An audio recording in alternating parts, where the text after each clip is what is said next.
Muy buenas a todos. Hoy comenzaremos con lo que es la configuración de la estación total Geomax Zoom 50. Para ello debemos seleccionar la pestaña 3 que indica configuración.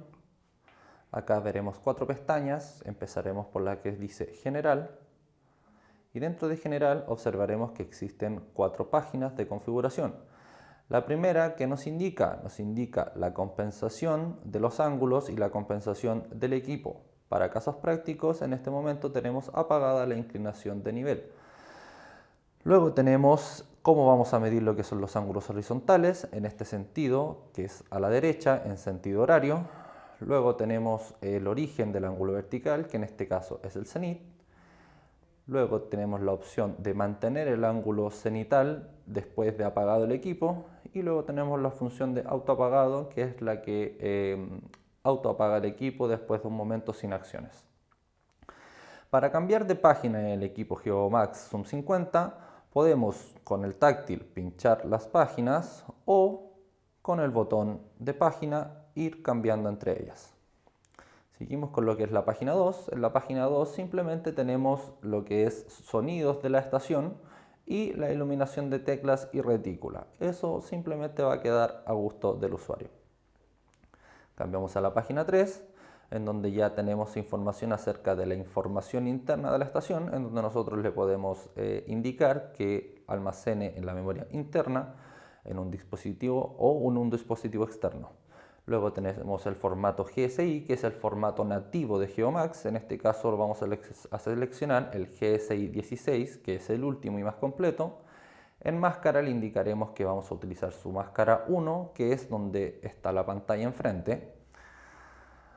Luego dice o nos indica la opción de salvar códigos y nosotros le damos o podemos dejarle después de medir o antes de medir. También es una opción que queda a gusto del usuario. Por último, tenemos la opción de pantalla táctil, en donde nos da la opción de activar o desactivar la pantalla táctil. Para uso eficiente la dejamos encendida. Y por último tenemos la página 4, que es la que nos indica cierta configuración respecto a los puntos medidos en terreno. El primer índice nos indica doble punto ID, lo cual simplemente es para permitir o no permitir el almacenamiento de puntos con el mismo nombre. El orden de los puntos tomados en terreno será ordenado por ID punto, también nos da la opción de que se guarde por hora, pero para fines prácticos lo haremos por ID punto. El orden de la clasificación, que en este caso es ascendente, y nos da la opción de ingresar lo que sería un pre o sufijo a los puntos. En este caso lo dejamos deshabilitado. Le damos OK y seguimos con la pestaña 2 de unidades.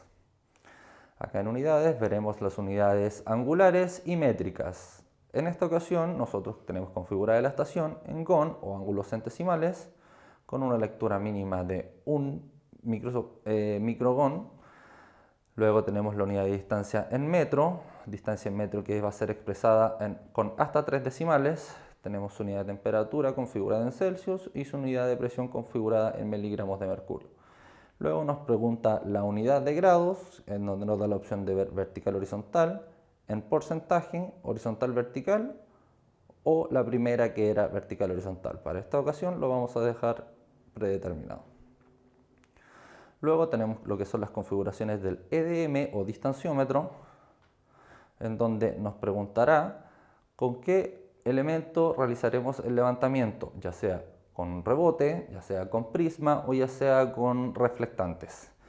En esta ocasión, para fines prácticos, realizaremos el levantamiento sin prisma y revisaremos lo que son las otras opciones, que en este caso son prisma estándar, que es la que usaremos, luego prisma sin prisma tracking, que es para realizar un levantamiento continuo. Luego nos da la opción de prisma por sobre los 3.5 kilómetros. Recordar que este equipo nos da la posibilidad de medir con prisma hasta 10 kilómetros.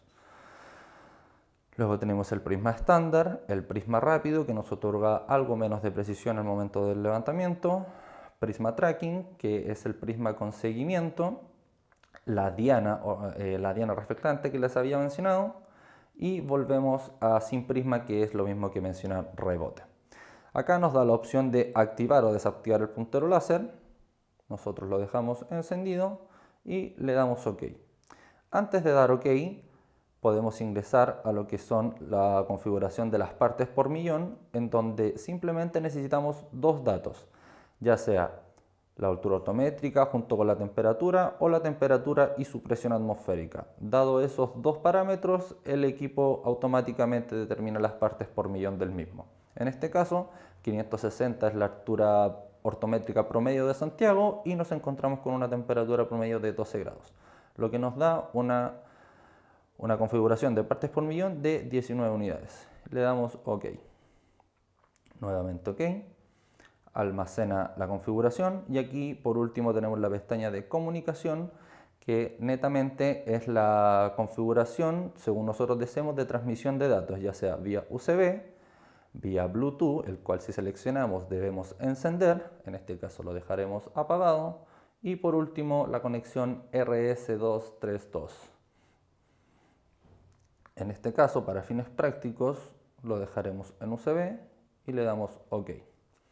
Eso sería la configuración inicial del equipo. Esta configuración va a quedar predeterminada para todos los proyectos o trabajos que creemos dentro de él.